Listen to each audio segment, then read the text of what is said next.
ഇന്ന് നമ്മൾ പരിചയപ്പെടാൻ പോകുന്ന ലോകത്തെ മാറ്റിമറിച്ച ആ ഡോക്ടറാണ് അലക്സാണ്ടർ ഫ്ലെമിംഗ്. പെനിൻസുലിൻ കണ്ടുപിടിച്ചത് വഴി വൈദ്യശാസ്ത്രത്തിലെ ആന്റിബയോട്ടിക് വിപ്ലവത്തിന് തുടക്കം കുറിച്ച സ്കോട്ടിഷ് ശാസ്ത്രജ്ഞൻ. 1945 വൈദ്യശാസ്ത്രത്തിനുള്ള നൊബേൽ പുരസ്കാരത്തിനും അദ്ദേഹം അർഹനായി. നമുക്കറിയാം, ഫിസിലിസ്, ക്ഷയം മുതലായ അസുഖങ്ങൾക്കെതിരെയുള്ള ഏറ്റവും ഫലപ്രദമായ ഔഷധമാണ് പെനിൻസുലിൻ. പെനിൻസുലിന്റെ ഉപയോഗം ദശലക്ഷക്കണക്കിന് ജീവൻ രക്ഷിച്ചതിനാൽ പെനിൻസുലിൻ കണ്ടുപിടുത്തവും നിർമ്മാണവും വൈദ്യശാസ്ത്രത്തിന്റെ മുഖച്ഛായ തന്നെ മാറ്റിമറിച്ചു എന്നതാണ് സത്യം. 1881 ഓഗസ്റ്റ് 6 സ്കോട്ട്ലൻഡിലെ ലോഷ്ഫീൽഡ് എന്ന സ്ഥലത്താണ് അലക്സാണ്ടർ ഫ്ലെമിംഗ് ജനിച്ചത്. ഹഗ് ഫ്ലെമിംഗിന്റെയും ഗ്രേസ് സ്റ്റെർലിംഗ് മോർട്ടന്റെയും 4 മക്കളിൽ മൂന്നാമനായിരുന്നു അലക്സാണ്ടർ ഫ്ലെമിംഗ്. അദ്ദേഹം ലൗഡൺ മൂറിൽ പ്രാഥമിക സ്കൂൾ വിദ്യാഭ്യാസം ആരംഭിച്ചു. തുടർന്ന് ഡാവലിലെ ഒരു വലിയ സ്കൂളിലേക്ക് അദ്ദേഹം മാറി. 1895 അദ്ദേഹം തന്റെ ജ്യേഷ്ഠൻ തോമസിനോടൊപ്പം ലണ്ടനിലേക്ക് താമസം മാറി. പിന്നീട് റീജന്റ് സ്ട്രീറ്റ് പോളിടെക്നിക്കിൽ നിന്ന് പ്രാഥമിക വിദ്യാഭ്യാസം പൂർത്തിയാക്കി. തുടർന്ന് ലണ്ടൻ ഷിപ്പിംഗ് ക്ലർക്കായി കുറെ കാലം ഫ്ലെമിംഗ് ജോലി ചെയ്തു. 1901 സെന്റ് മേരീസ് ഹോസ്പിറ്റൽ മെഡിക്കൽ സ്കൂളിൽ തന്റെ മെഡിക്കൽ പഠനം ആരംഭിച്ചു. പിന്നീട് 1908 അദ്ദേഹം ലണ്ടൻ യൂണിവേഴ്സിറ്റിയിലെ മികച്ച മെഡിക്കൽ വിദ്യാർത്ഥിയായി സ്വർണ്ണ മെഡലിന് അർഹനായി. അദ്ദേഹത്തിന് ഒരു സർജനാകാനായിരുന്നു താല്പര്യം. പക്ഷേ സെന്റ് മേരീസ് ഹോസ്പിറ്റലിലെ ഇനോക്കുലേഷൻ ഡിപ്പാർട്ട്മെന്റിന്റെ ലബോറട്ടറികളിലെ താൽക്കാലിക ജോലിയിൽ അദ്ദേഹം തൃപ്തിപ്പെടേണ്ടി വന്നു.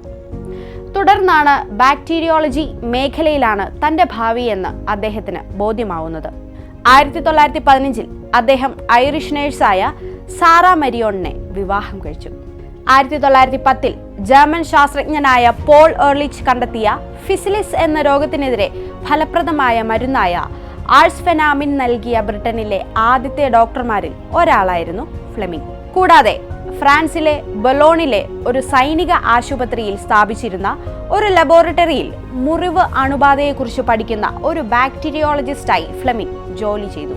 മുറിവുകളിൽ ശക്തമായ ആന്റിസെപ്റ്റിക് ഉപയോഗിക്കുന്നത് ഗുണത്തെക്കാളേറെ ദോഷം ചെയ്യുന്നുവെന്ന് അദ്ദേഹം അവിടെ തെളിയിക്കുകയും മുറിവുകൾ നേരിയ ഉപ്പുവെള്ളം ഉപയോഗിച്ച് വൃത്തിയായി സൂക്ഷിക്കാൻ നിർദ്ദേശം നൽകുകയും ചെയ്തു.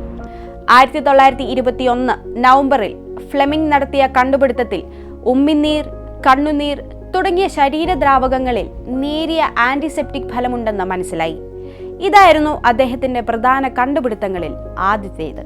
1928 മെഡിക്കൽ ഗവേഷണ കൗൺസിലിംഗിന്റെ പ്രസിദ്ധീകരണത്തിനു വേണ്ടി ഒരു പ്രബന്ധം തയ്യാറാക്കാനുള്ള തിരക്കിലായിരുന്നു ഫ്ലെമിംഗ്. പരീക്ഷണങ്ങൾക്കായി സ്റ്റഫലോകോക്കസ് ബാക്ടീരിയകളെ അദ്ദേഹം വളർത്തിയെടുക്കാൻ തുടങ്ങി. ഒരു ദിവസം ഈ പാത്രങ്ങളിലൊന്ന് അടച്ചുവെക്കാൻ അദ്ദേഹം മറന്നുപോയി. ജനാലയ്ക്കരികിലിരുന്ന ഈ പാത്രത്തിൽ ഒരുതരം പൂപ്പൽ വളരുന്നതായി ഫ്ലെമിംഗിന്റെ ശ്രദ്ധയിൽപ്പെട്ടു. പൂപ്പൽ ബാധിച്ച ബാക്ടീരിയൽ കൾച്ചർ എടുത്തു കളയുന്നതിനു പകരം അദ്ദേഹം അത് നിരീക്ഷിക്കുകയാണ് ചെയ്തത്.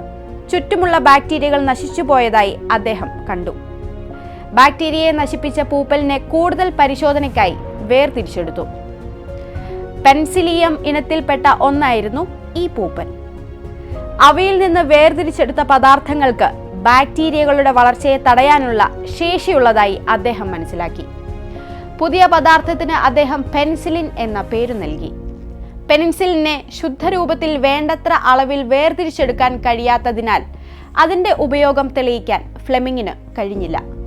ഓക്സ്ഫോർഡിലെ വൈദ്യശാസ്ത്ര ഗവേഷകരായിരുന്ന ഏണസ്റ്റ് ചെയിനും ഹൊവാർഡ് ഫ്ലോറിയും ഫ്ലെമിംഗിന് കഴിയാതിരുന്ന ദൗത്യം 1940 പൂർത്തീകരിച്ചു. 1941 മനുഷ്യനിൽ ആദ്യമായി പെൻസിലിൻ പരീക്ഷിച്ചത്. ചെയിനും ഫ്ലോറിയും വികസിപ്പിച്ചെടുത്ത ശുദ്ധമായ പെൻസിലിൻ അലക്സാണ്ടർ ഫ്ലെമിംഗ് തന്നെയാണ് ലിബർട്ട് എന്ന വ്യക്തിയിൽ പരീക്ഷിച്ചത്. ഇടവിട്ട് പെൻസിലിൻ കുത്തിവയ്പ്പുകൾ നൽകപ്പെട്ട ലിബർട്ട് മരണക്കിടക്കയിൽ നിന്ന് അത്ഭുതകരമായി രക്ഷപ്പെട്ടു.